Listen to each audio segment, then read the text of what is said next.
20th Street, as you can see from the number that's on the wall. This is our tour of this building. This is an after tour. You can go on our Facebook page and go back a bit and find the before tour and see the amazing transformation of this space. So let me do a little bit history of this building. It's a commercial building that housed quite a few businesses over the years. City directories show a series of jewelry stores here, and perhaps one of the most well-known jewelry store owners was Jacob Grubb, who was, quote, dealer in watches, diamonds, fine jewelry, solid silver, and silver-plated ware. He operated a store in this site from 1901 until 1917. During that period, upstairs was a variety of other offices, insurance, real estate on the second floor, apartments on the third floor. There was later the Reichblum Jewelry Store from 1917 to 1932. And in 1934, probably while the Reichblum still owned the property, began the Posins Jewelry Store, which many of you may remember because it was here for decades. That's in the 1306 side. Eventually he had both sides. But at first, at 1308, which is that half of the building, there was a bookstore, books, stationery, engraving, office, and school supplies.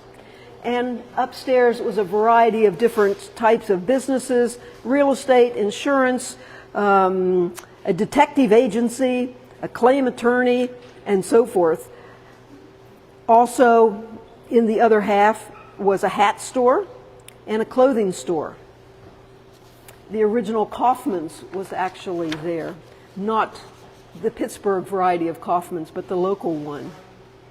1936 and 38, Rivlin's men's furnishings began in the store, and then starting in about 1936, Posins had both halves. The building was acquired by the First Commitment Corporation in April of 2000. That's a corporation run by the First Presbyterian Church, which is right behind here. In 2009, Friends of Wheeling presented an award for Outstanding Commercial Facade to the First Commitment Corporation because of their renovation of the outside of the building. But our new owners, Natalie and Brooke, did the major work that has transformed this into the beautiful space that you see here, and I'll let them talk a little bit about what they've done. Okay, so yeah, as Jean was saying, the front, when we bought the building, the front facade was already completed, but this floor and the floors above were absolutely a mess. So we have spent the last 3 years rehabbing the building, not by ourselves, contractors, but just kind of project managing it. And we have 2 apartments upstairs, and then we were kind of thinking what to do with this first floor. And my sister said that she had a hard time finding a place, like a smaller venue for a baby shower for one of her friends. So we thought, well, why not make this first floor into some kind of event space? So that's what we went with.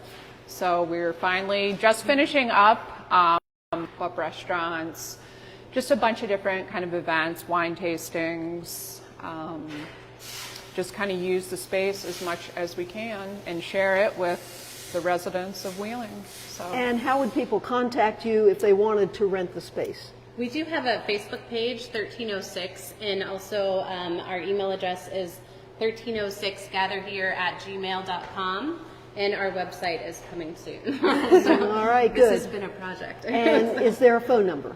There is, and my sister has, she has business cards over there. It's on I do have a business line, but I think the number is on there. Yes. Mm-hmm.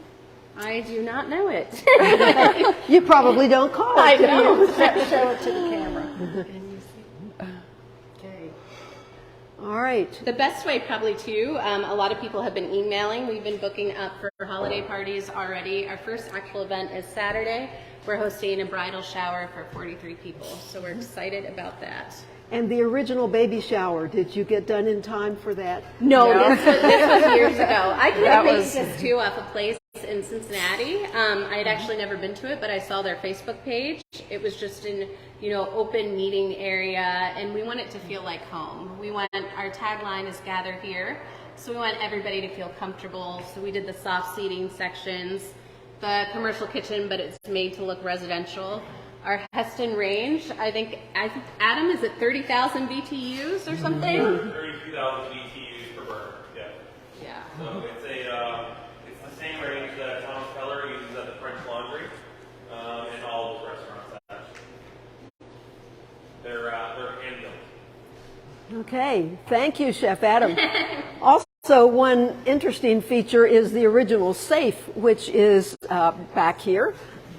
And do you have the combination, or is that? I think we did find a piece of paper with the combination on it. I don't know what happened to that piece of paper, but A cool part We too might- of the safe is it was made in Hamilton, Ohio. So this is my maiden name is Hamilton. Natalie's is Hamilton. Yeah. My parents. This is a whole family project.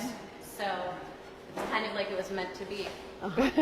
And then back around the corner are the restrooms. And this does look like it's handicap accessible. It is 2 ADA bathrooms, and you've got to see them because they are pretty. Okay. we also, I don't know if at the front there is you can walk over here.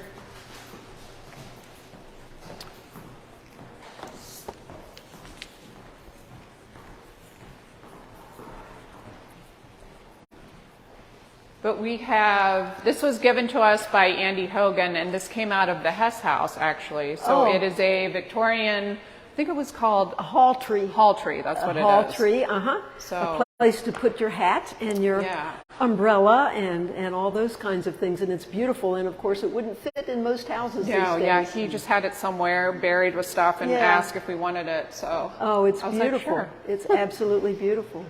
I'm gonna have to do more research on, Yeah. what year it was made, who made it. Uh-huh. So, I don't know too much about it yet, Yes, but but it's beautiful.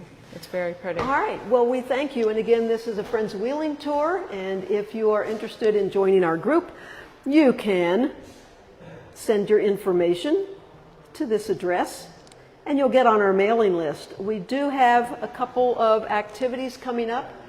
If we can step back here where the group is.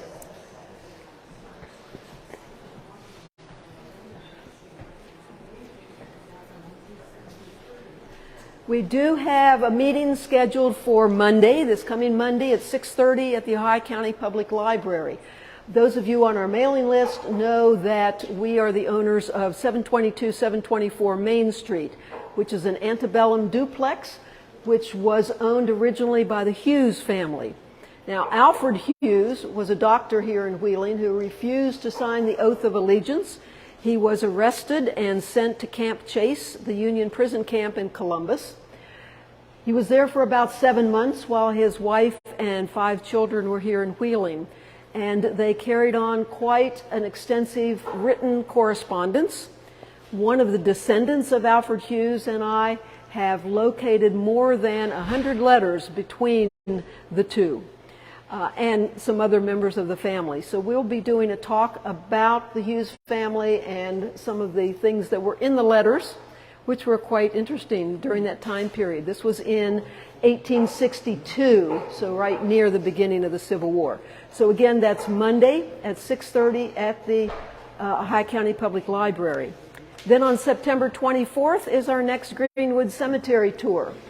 It will be from 1 to 5 with the last, the last tour beginning at 4:15. We have 12 characters this year, including the Brewers Henry Schmulbach and Anton Raymond. So that will be fun. So those are always free events, and anyone is welcome to come and walk through the cemetery and learn about some of the history of Wheeling. So again, thank you for joining us online, and we hope to see you again. I'm going to show them the kitchen. Show them the kitchen. Thank you, Joanne, behind the camera.